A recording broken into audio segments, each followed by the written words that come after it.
Hello friends, Rob Caskie, telling stories. As many of you are aware, I tell many stories about the great explorer Ernest Shackleton. And what a lot of folks are unaware of, because all the cognizance always goes to his endurance expedition, for which he's most famous, is that Shackleton did 4 separate expeditions to Antarctica. The first was with Scott on the ship Discovery between 1901 and 1904.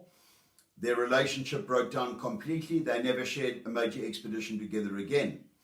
And then Shackleton, on his own account really, with a little ship called the Nimrod, using cavalier methods, including petrol engine motor sledges, Siberian ponies, dogs, and then man-hauling, was able to get closest to the South Pole on the 9th of January 1909. An effort and a feat for which he was knighted, and indeed it's that created the great race for the South Pole, when they realized Shackleton having proven it possible.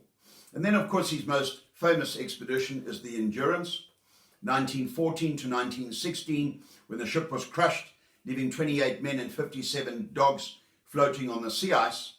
And then, of course, the Quest expedition, 1921-1922, on which Shackleton died on the 5th of January 1922, aged only 47 years of age. Now, having considered those expeditions, this book, Endurance by Alfred Lansing, along with another by the same name by Caroline Alexander, are probably some of the most riveting accounts of the Endurance expedition and quite what happened on that expedition.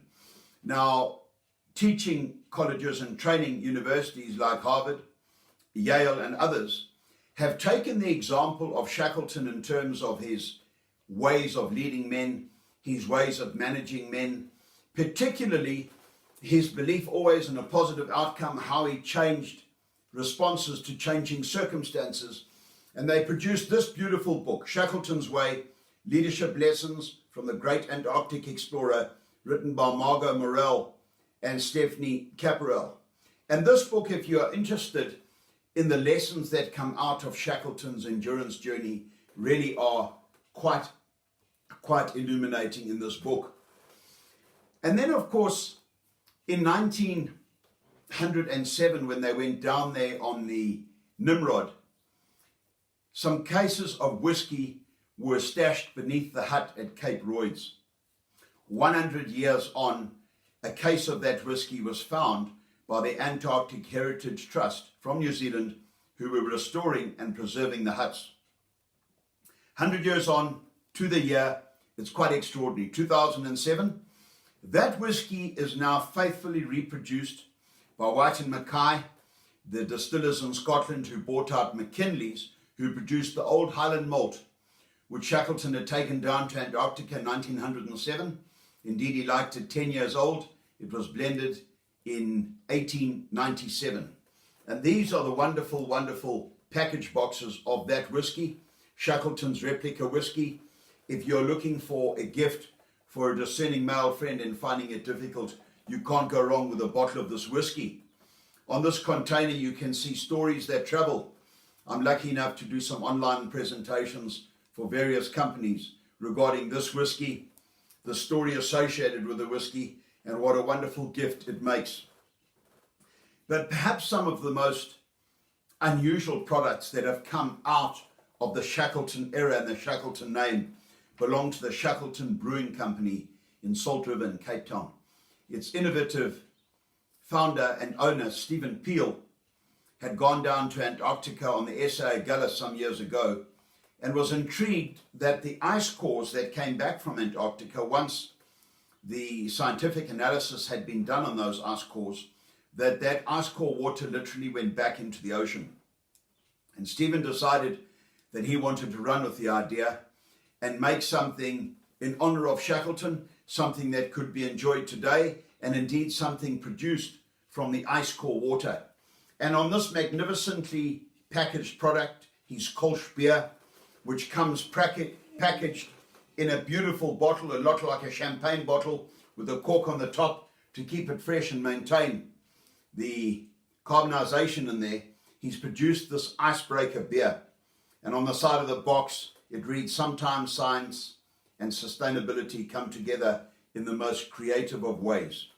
In this packaging comes a little document or pamphlet regarding the story of Shackleton and how this beer came into being, along with a sample of the original ice core water from which this product is now produced. I think it is the most incredible product and gift, particularly to those who like beers, craft beers and so forth, or if you're looking for an unusual gift for somebody, this icebreaker beer from the Shackleton Brewing Company in Cape Town makes a wonderful product. But of course, Stephen had grand ideas and he wanted to expand his product range as a micro brewer into other products, and he began to make these magnificent Shackleton beers. He didn't have enough water from the ice core, so these are produced from good Cape water, along with these spirit coolers or vodka mixers that they produce to sell, particularly for those who like vodka or want something different to drink at a gathering. And we have been promoting these products to various events who have purchased them in some numbers for sale or for general consumption and enjoyment at events.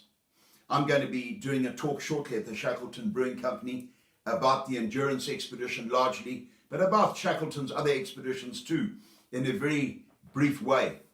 And I think that it was worth sharing some of the products, some of the books that have come out of the great Shackleton story. This book, Shackleton's Whiskey, by Neville Peat, is all about the story of that case of whiskey stashed beneath the Cape Royds hut, now reproduced by White and Mackay in Scotland and packaged in this manner.